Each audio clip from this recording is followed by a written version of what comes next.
This is a review of my solution to Assignment 2. I have the form up here that starts with Assignment 2, and I've left the fields filled in as I demonstrated in the last lesson where I showed you what the assignment description was. Now, you've seen the form. I click the Submit button. We get back the form that we saw before in Assignment 1, but we get it placed in a division. Likewise here, if I calculate the interest rate, I get that amount shown as being financed at the interest rate, and here's the monthly payment, again within a separate division. If I leave information out and calculate it, I get please enter amount, please enter an interest rate. Here, I caught both errors in one swoop. Now if I put in some garbage in here and calculate, I show you that the amount entered was not numeric and that the interest rate entered was not numeric. So let's see what this looks like in code.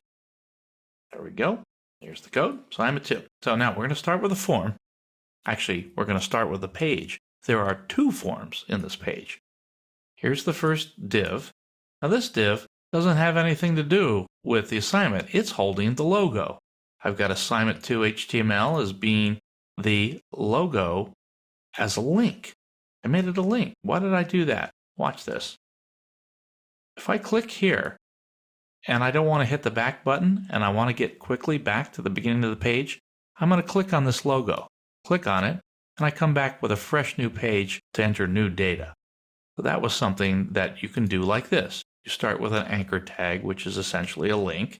Say where you want it to go, back to the HTML file. I gave it a border of 0, so we don't have any lines around it.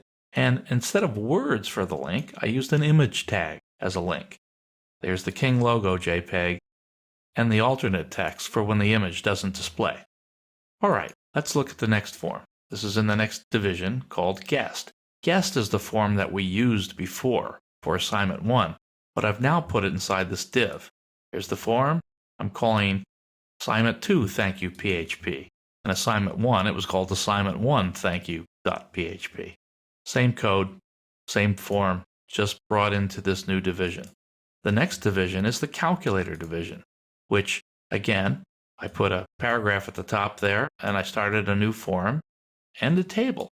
I got things to line up nicely by putting it in a table. You may recall we did this in an earlier lesson to get things to line up nice. So the amount financed, the interest rate, all part of input type equals text. Okay? And then the Submit button. I chose to put the Submit button after the table. You can put it in the table if you'd like. So those are three divs. Let's look at those in the CSS file. This is the king_2.css. A lot of things we've seen before, but let's go all the way down to the bottom and we'll look at the two IDs. Remember, when you have a pound sign in front of an ID or in front of a name, it refers to the ID of the division. We're always using position absolute here, and I positioned these down a little bit farther than I did in the earlier examples in the class because I have a logo that I have to make sure that I drop below. The logo was about 70 or 80 pixels or so, so I didn't want to start my form until I'm down about 100 pixels. Likewise, the left was fine. The first division is left just 10 pixels, but remember, the next one is to the left, this time 550 pixels, because I add the left to the width, and that puts it out 510 pixels from the left right there. So I know if I don't want overlap, I've got to go a little farther.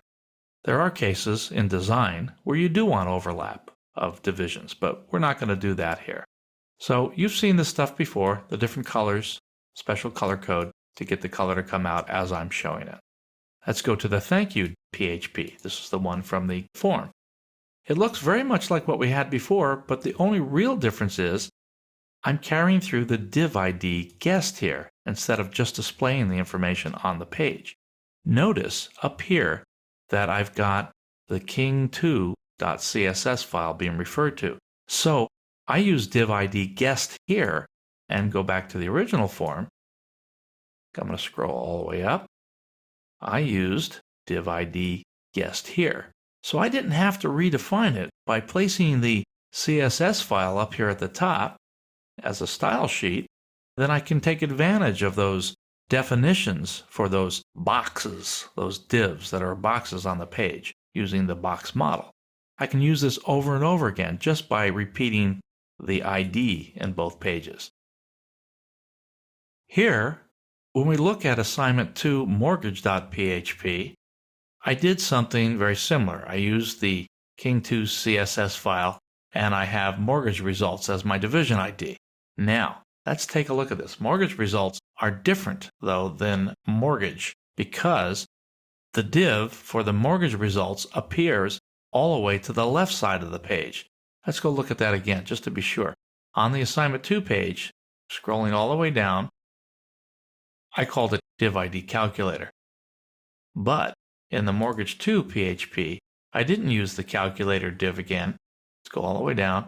I used the mortgage results div, which put the results all the way to the left side of the page.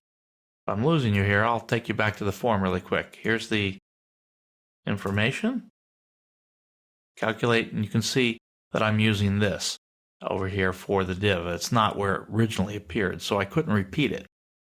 Now, what I did in the page, let me take you to the top of the page. I have the logo, and then I have some PHP where I'm just getting the information together. I'm getting the amount financed, the interest rate, and now I'm doing the validations. This is very similar to what you saw before, but I did something a little bit different. I kept them in a special variable called message. I didn't print them as soon as I saw them. In an earlier lesson, I printed a message as soon as I found it, and I got right out of the page. So here's another way to do that where you can collect all of your error messages and then print them near the end of the process.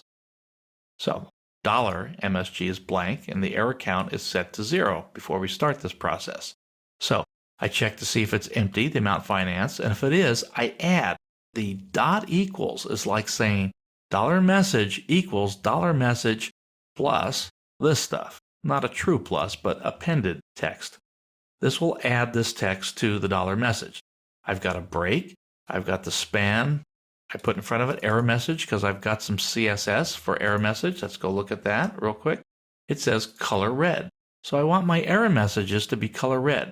Now when I use a dot like this with the word error message, that says that I'm going to use a class. Been a little while since we've covered that, but we did go over it earlier. So class, error message, and the span. And now I bump up the error count by 1. This is a little shortcut. When you have a plus plus after a variable name, it's the same thing as saying add 1 to this error count and update its value with that new value of being upped by 1.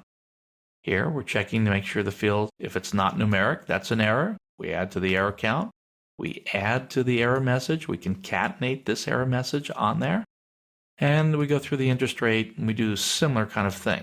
So now we get down to the end. We're going to do our calculations, or near the end, doing the interest rate. I'm taking that whole number that was entered and I'm dividing by 100 so I can get this expressed properly as a percentage for mathematics. I'm making it 0.052 for 5.2. And now I have an interest for the calculation. I do the amount financed by the interest for the calculation and then divide that by 12. That gives me the monthly payment. Now, the monthly payment, I want to look nice. So you use the number format function that we saw earlier. I just say, that's the monthly payment. Show me up to 2 decimal places and put it in a field that I label monthly payment formatted. Go down here to mortgage results, and here, I've got in a PHP block. Notice how I can open and close them. I have one open here, and then I have a div here that's just native HTML. That's not coming out of PHP. You can open and close as many PHP blocks as you want. So I make a decision here. I say, if that error count is greater than 0, that means we got an error somewhere, so print the messages. And that's all I print. Else, if I didn't get an error, mortgage count is not greater than 0, then I print this other class called top of div, mortgage calculation. Then I print out you financed. Now see how I put the $sign here within this string? That's because this is just something to see. It's not really part of the number. I put it in front of the number here. Then I add an interest rate, of interest rate, and I concatenate the percent sign and the ellipsis. So these are little formatting tricks. And again, here I put the dollar sign as part of a string so it would appear in front of the amount formatted. It's not part of it natively, so you have to stick it in there. There's other ways to do this. This is just one way to do this.